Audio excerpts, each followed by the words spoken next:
Hear now the word of the Lord from Matthew chapter 5, verses 31 and 32. It was also said, whoever divorces his wife, let him give her a certificate of divorce. But I say to you that everyone who divorces his wife, except on the ground of sexual immorality, makes her commit adultery, and whoever marries a divorced woman commits adultery. The grass withers, the flower fades, but the word of our God endures forever. Well, in the days leading up to my own wedding, I had an absolute blast. I was thrilled to get to marry Allison. It was fun to plan the ceremony and the reception, and let's be honest, Allison did most of the hard work on those fronts. I got to have a lot of family and friends in town for the ceremony, people I hadn't seen for a long time in some cases. The night before, I slept extremely well. We got up, then we went to take pictures, which was a lot of fun on that day. And I was just, again, having an absolute blast until about 10 minutes before the ceremony started. It was my job to go and usher in parents and grandparents into their place where they were going to sit in the church. And as I was making my way to go do this, I remember talking to some people, many of whom I had known for most of my life. And as I was talking to them in the course of it, suddenly it hit me what I was about to do. And I had a small panic attack in the moment. I remember being totally flustered as I was trying to usher in a family to where they were supposed to go. Now, it wasn't that I had cold feet or second thoughts about Allison. Outside of the salvation that God has given me through Jesus Christ, Allison is by far the greatest blessing of my life. She wasn't the problem. The problem was that what was weighing on me was the significance and the seriousness of what I was about to do, that I was about to take vows before God and my family and my friends, vows that will endure until death parts us. And I realized that I was about to enter into something of the utmost moral significance. You know, up to that point, marriage seemed a little bit like a dream, a little bit imaginary in some senses, and now that reality was creeping all the more closely, and I was terrified. I remember there were different Bible passages going around in my head, and I don't know if this happened to be one of them or not. I was, again, flustered. But I caught a glimpse of what Jesus is talking about in our passage today. Namely, the great seriousness and significance of marriage. Now, remember where we are in the Sermon on the Mount. Jesus has been teaching us about the moral law of God. He started with the moral law of God as concerns the sixth commandment, you shall not murder. And he said the weight of that is so significant that it stretches so far that even to be angry at your brother is already to violate the sixth commandment. And then he moved on to the seventh commandment. He said the seventh commandment is so significant and so weighty that the full implications of that stretch so far that if you look at another person with lust who is not your spouse, you have already violated the seventh commandment. Well, if that was what the seventh commandment forbids, you shall not lust after another person, even in your heart, Jesus now shows the other side of this, the positive extension of this, that shows us the positive sense and the positive view toward which we need to consider marriage. In the middle of Jesus' teaching on the law of God, it's remarkable. Here we find the surprising centrality of marriage right in the middle of the moral law of God. And so our big idea today as we study this brief passage is that Jesus came to sanctify marriages. Jesus came to sanctify marriages. So 3 parts in these 2 verses. The first is this, the abuse of divorce. The abuse of divorce. The second, the adultery of divorce. The adultery of divorce. Third, the adultery of remarriage. The adultery of remarriage. The abuse of divorce, the adultery of divorce, and the adultery of remarriage. And as I begin this, I feel like I must say that this is a very heavy passage that deals with some very heavy things, and this may raise a lot of questions. A little bit like last week, this may raise a lot of questions of your heart. If you have more questions, please come talk to me afterwards. I would love to talk more about what Jesus proclaims here. And today we're just going to try to stay as faithful to what Jesus puts forward in this text. So the first section deals with the abuse of divorce. The abuse of divorce. Now, look at what Jesus says in verse 31. He says, "It was also said, whoever divorces his wife, let him give her a certificate of divorce." Now, in the two previous sections where Jesus taught on the moral law, Jesus very clearly and verbatim and explicitly quoted two of the 10 commandments.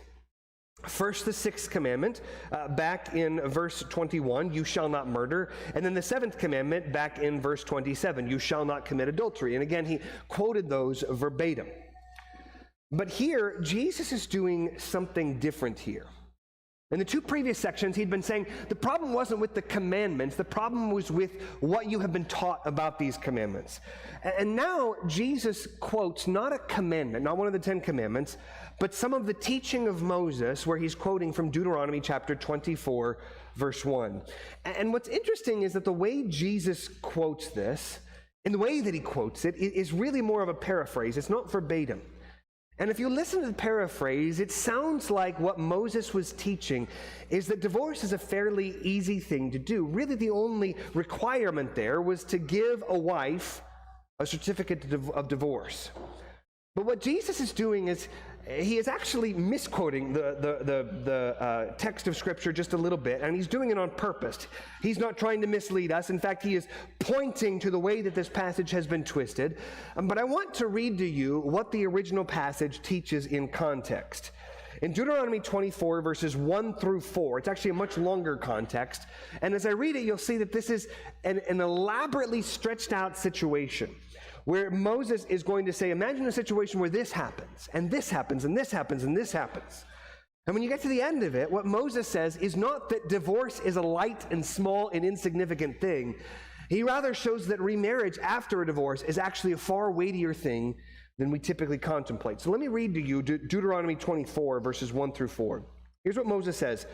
"When a man takes a wife and marries her, if then," here's the first condition, "if then she finds no favor in his eyes, because he has found some indecency in her," not for any reason, but for indecency in her, "and he writes her a certificate of divorce and puts it in her hand and sends her out of his house, and she departs out of his house, and if she goes and becomes another man's wife, and," see how long the situation is, "and the latter man hates her and writes her a certificate of divorce and puts it in her hand and sends her out of his house, or if that latter man dies who took her to be his wife, then," here's the payoff, here's the conclusion of this long section, "then her former husband, who sent her away," that is, who first sent her away, "may not take her again to be his wife after she has been defiled, for that is an abomination before the Lord."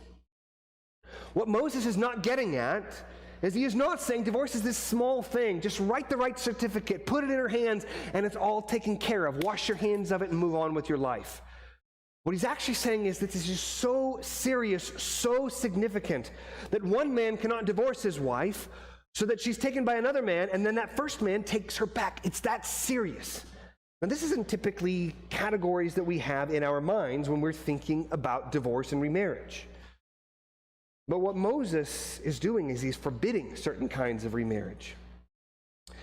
Now, what Jesus is addressing here, the whole reason that Jesus is quoting a distortion of this passage is probably because this distortion was typically what had been quoted. You know, if you went to the priest or the Levite and asked them, "What should I do to get a divorce?" Well, they would say, "Well, whoever divorces the wife, let him give her a certificate of divorce. That's all you have to do. Move along with it."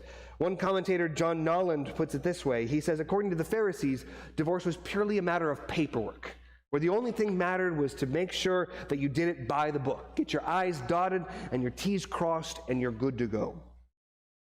But what Jesus has been criticizing through this whole section, starting in verse 17, is the legalism of that society. Where the nature of legalism, and we're seeing a very clear example of that, the nature of legalism is that it always seeks loopholes. What does legalism do? It's always looking for loopholes. The idea of legalism as regards marriage is to recognize that if there are circumstances where a man may divorce his wife in some cases, well, then a legalistic mindset tries to expand that into a loophole that can perhaps encompass more situations, maybe any situation. If there are some cases where divorce is possible, then the legalist wants to find ways to stretch that to make divorce permissible in any and every circumstance. And this is what Jesus is condemning in his society, and I think it's also our tendency. We have a legalist in all of our hearts as we read this passage, because we read Jesus talking about the permanency of marriage, and if you're like me, one of the first questions that comes to your mind is, well, what does this say about who may get divorced? When can someone get divorced? We're asking these questions about exceptions, but we have to understand that Jesus' purpose here is not to show us all the loopholes, all the exceptions, all the places where divorce is permissible.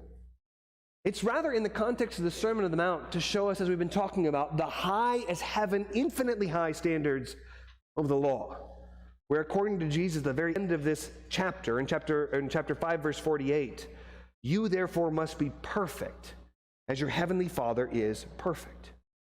What Jesus is calling our attention to is not the possible ways that you may seek a divorce, but he's reminding us that God has established marriage at creation as a foundational human institution.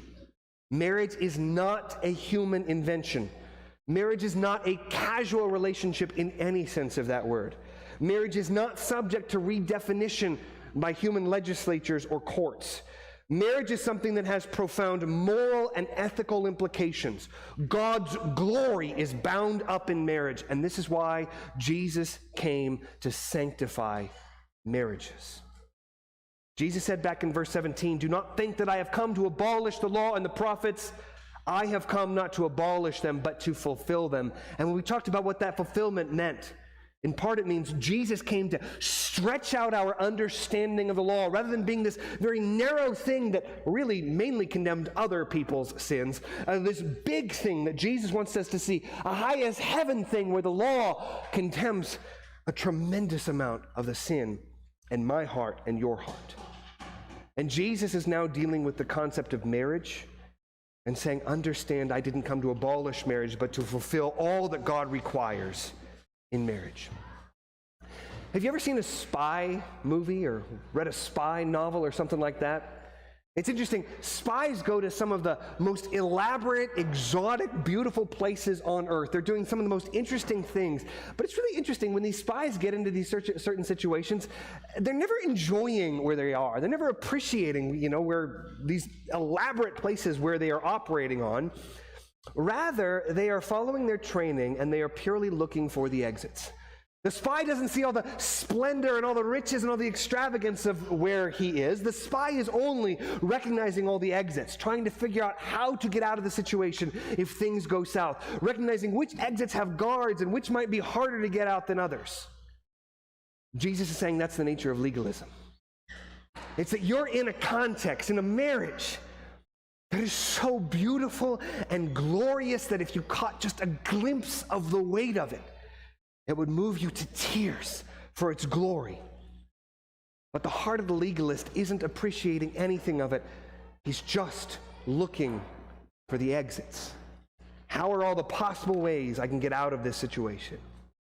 Jesus is saying we don't understand the full significance of marriage. Jesus is condemning a culture in his day of easy divorce and easy remarriage, and if that was true in his day, how much more true is it in our day? So what then are the implications of this? Jesus has so far simply quoted, or rather captured, a misinterpretation of the law by a misquotation of the law that was popular in that day. What then are the implications of divorce and remarriage? Well, the first implication, this is the second point of the sermon, is that divorce causes adultery. The adultery of divorce in the first section of verse 32. Jesus goes on and says, "But I say to you," you've heard this, and it was a twisting of what the scriptures teach. "But I say to you what is true. I say to you," Jesus says, "that everyone who divorces his wife, except on the ground of sexual immorality, makes her commit adultery. Now again, this is one of those antitheses. Jesus is saying, you've heard one thing, but I tell you something different. And what Jesus is teaching us different from what we have heard demands that marriage be honored. Now he does acknowledge one situation, one circumstance, where it's a permissible cause for divorce, the ground of sexual immorality, and we'll come back to that in a little bit. But what we need to see is that Jesus isn't listing out all of the possible exceptions. The main focus here is on talking about the permanency of marriage. And so what Jesus is saying to make this point is to say that every other cause for a man to divorce his wife makes her to suffer adultery. That's how one theologian, John Murray, translates that, and I think that captures the sense of what Jesus is saying here, that it makes her to suffer adultery. This is a very hard word to translate. It's the word to commit adultery, but it's in a passive sense. It's not something that someone actively does. It is something that the person has passively acted upon herself in this case. And so it isn't that the woman is committing adultery, it's that what her husband does causes her to suffer adultery. I was thinking about how to translate this. Would you say this woman has been adulterated? Someone suggested this person has potentially been exposed to adultery. Or one commentator suggested this means that she has been stigmatized as adulteress. Now that's probably too mild. It's more than a stigma. Jesus is saying this actually happens to her, but what we need to see is that Jesus is not condemning the woman.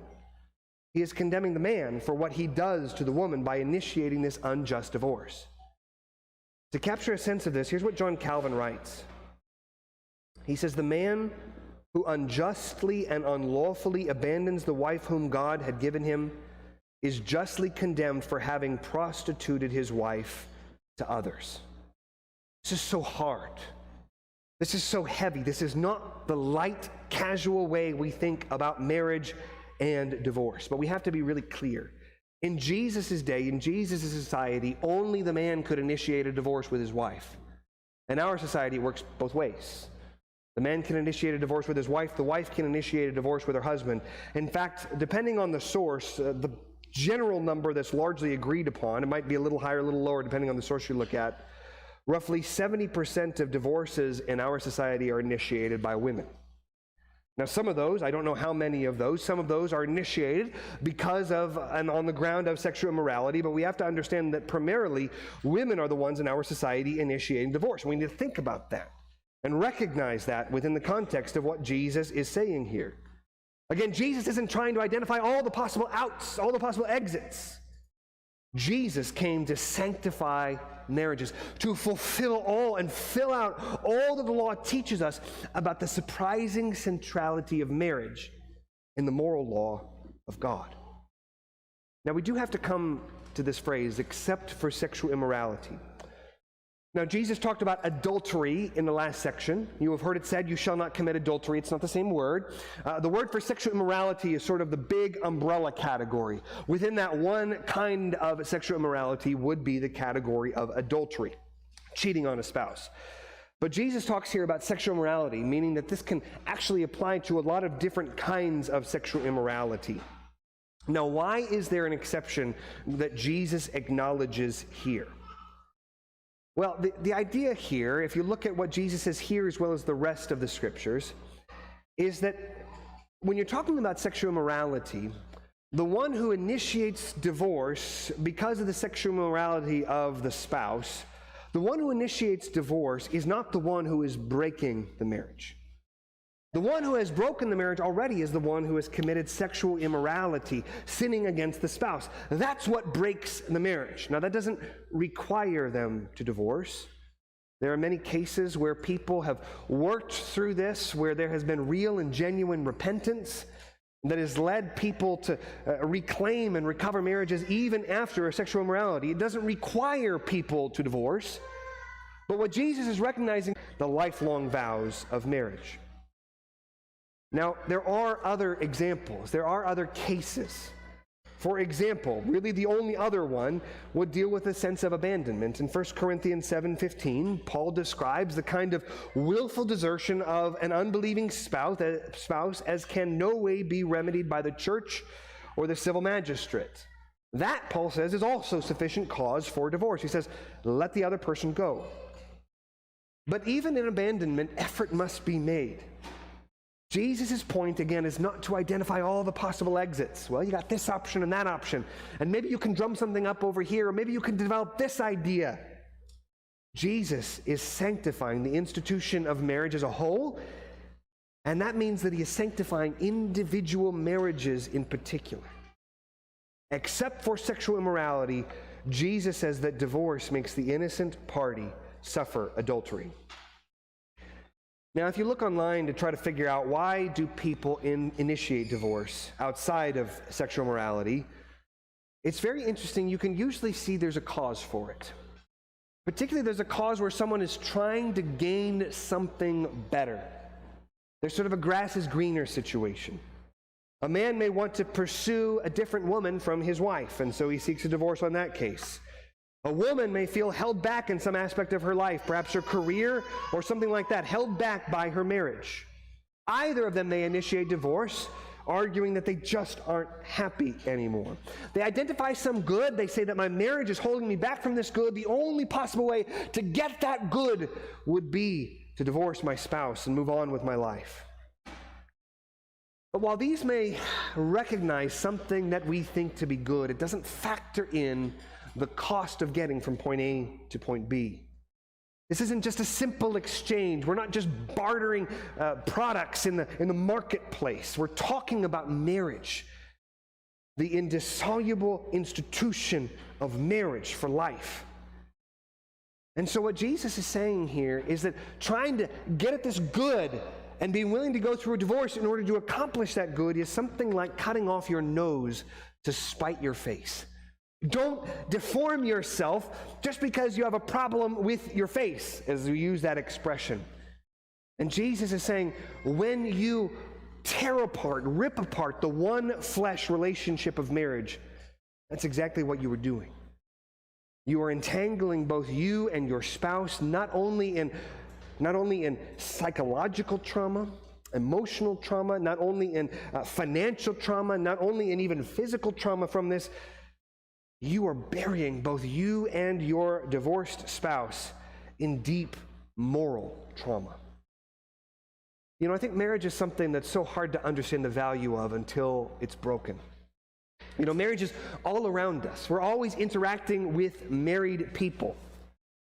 And Jesus is saying, you don't realize that you're walking on sacred ground.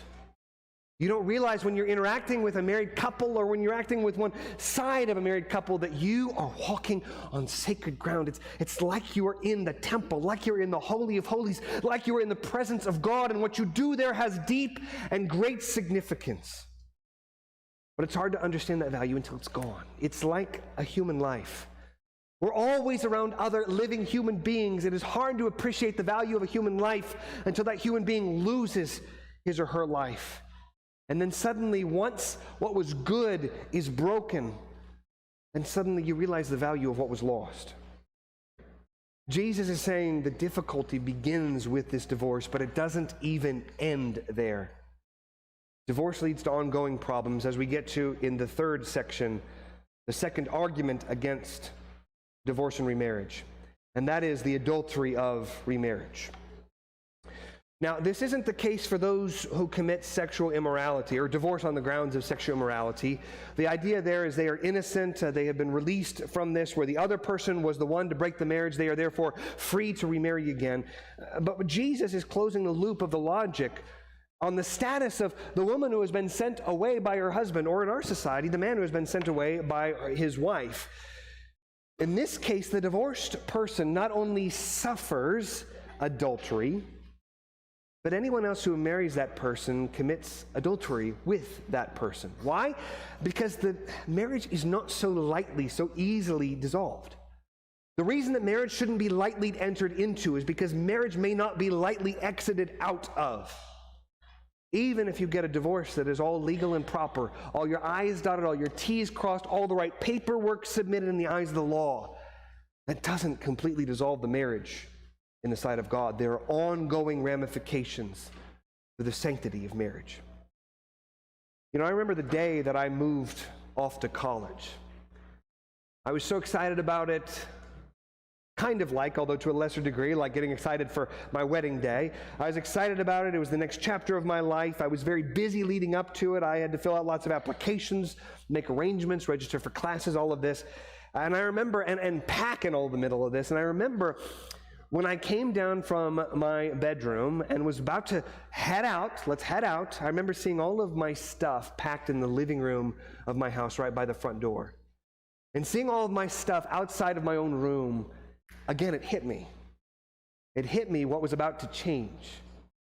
It hit me that my parents' house would no longer be my house. I was moving out, and my relationship was going to change. And I didn't know how important that was to me. I didn't know how much I valued it until I saw it being broken. And it wasn't just me that was a wreck. It was very hard on my parents. My mom in particular, she was a mess that day. And understand that was a healthy change. Children at some point have to move out of the nest. We raise children for the purpose of preparing them for that move. That's a healthy thing that God has ordained. But divorce isn't. Divorce is the relationship that God has established, touching the marriage relationship that God has established to be permanent and indissoluble. And you can't simply tear it apart. It's not so simple.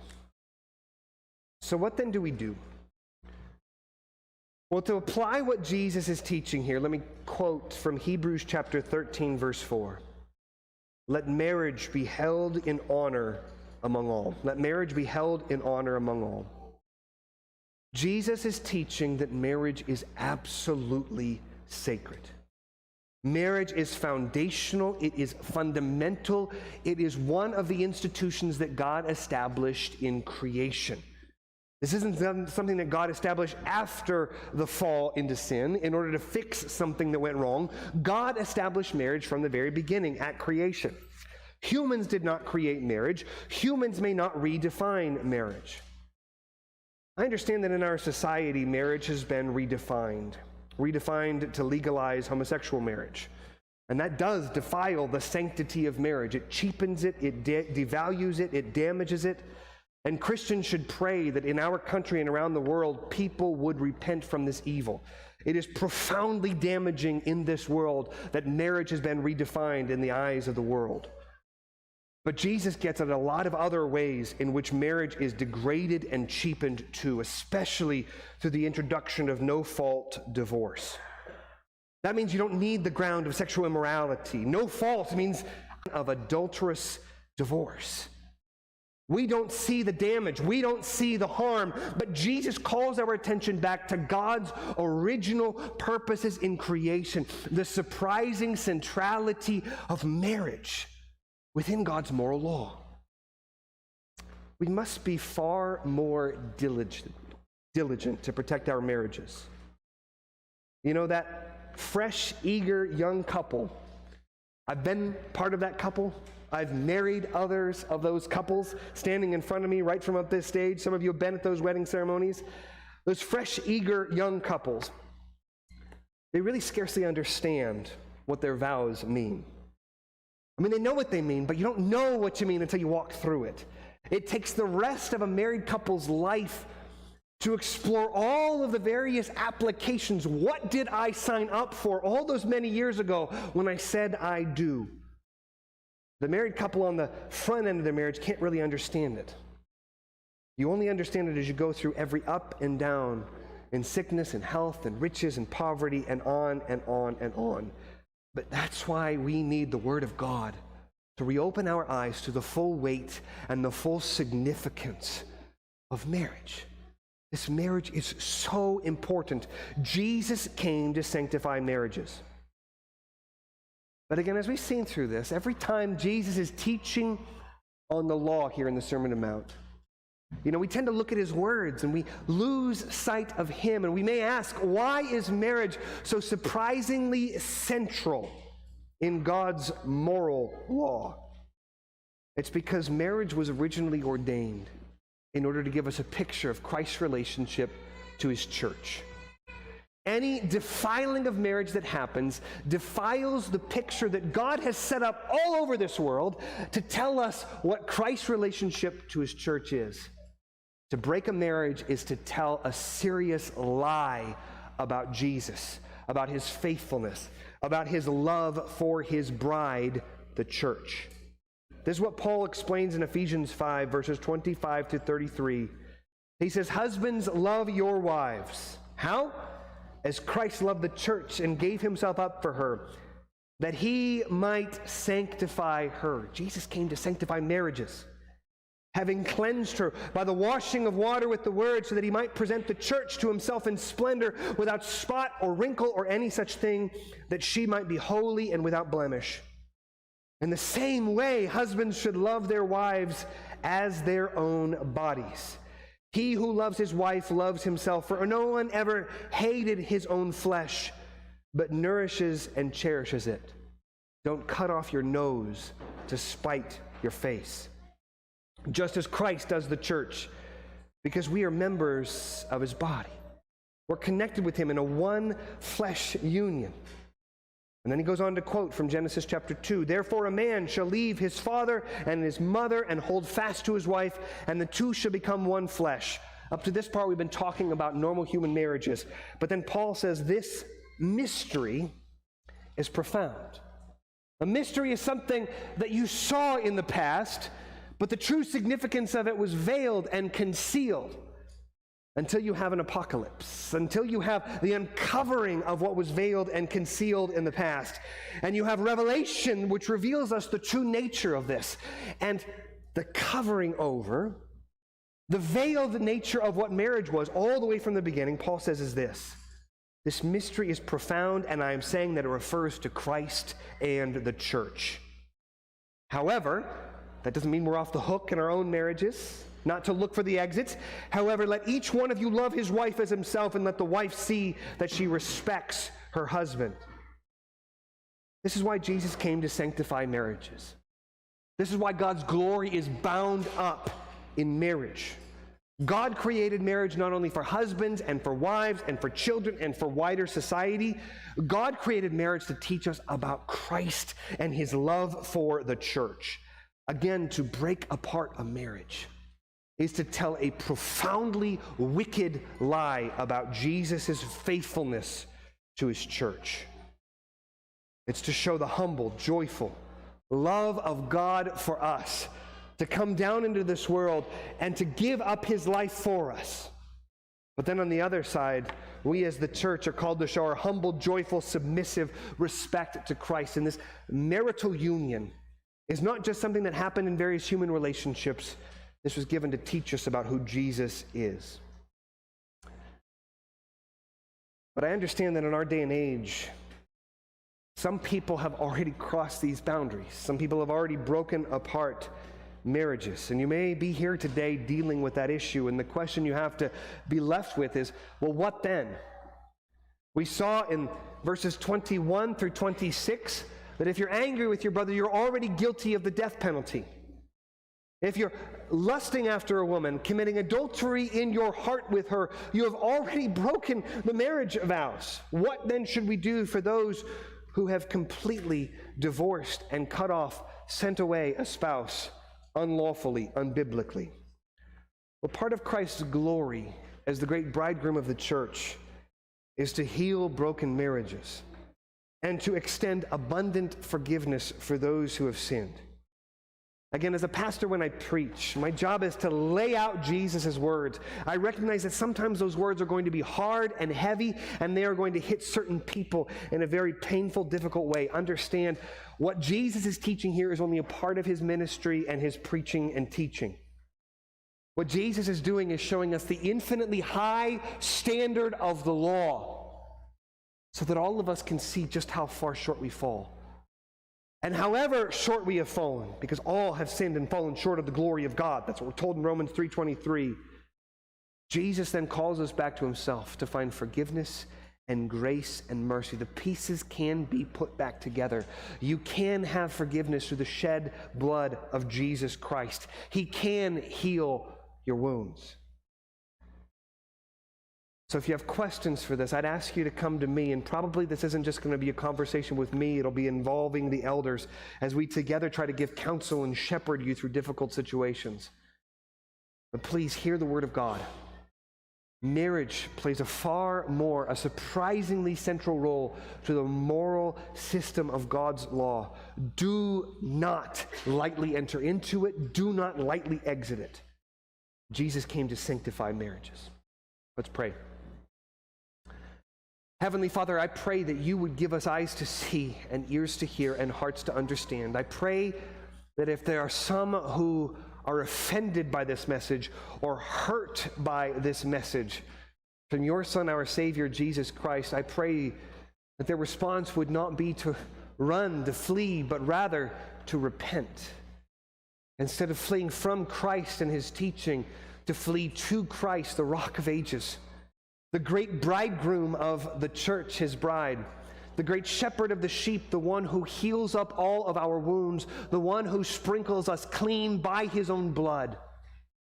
I pray, Father, that you would lift us all in our eyes to see Jesus by faith as our great high priest is seated at the right hand of you, our Father in heaven, as he intercedes for us. I pray, hear his prayers, forgive us our sins, and put back that which has been broken. We pray all this in Christ's name. Amen.